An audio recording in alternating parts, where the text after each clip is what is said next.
حبايبي ام اسلام، يا رب تكونوا بخير. الناس كلها حبايبي ام اسلام، الناس كلها بتعمل محشي اول يوم رمضان الا انا.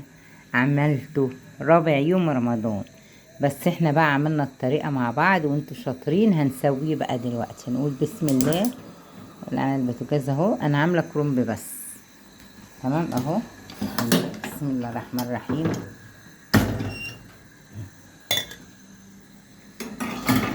احط معلقة سمنة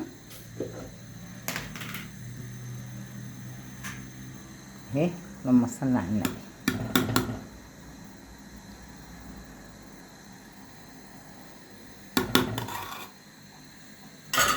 وهسقي بقى المحشي بتاعنا. بسم الله الرحمن الرحيم. عندنا فرخة اهي، بس هحمرها لما المحشي يستوي ان شاء الله. بسم الله الرحمن الرحيم. يعني البوتاجاز عشان يغلي بسرعة. بسم الله.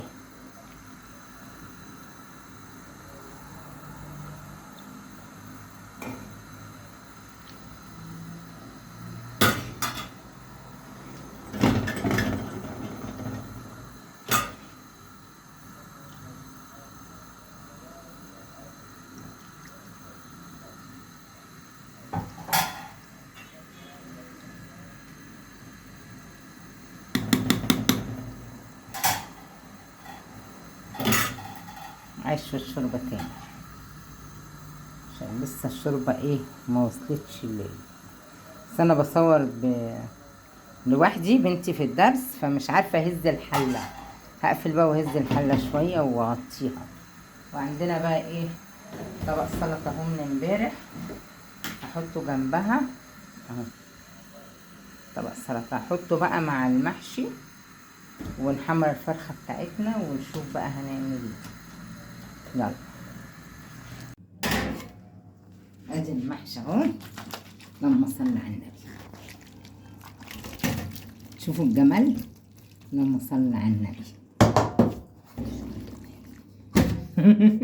حلوين بس خلصوهم. بص الاخضر ده بقى بس كده.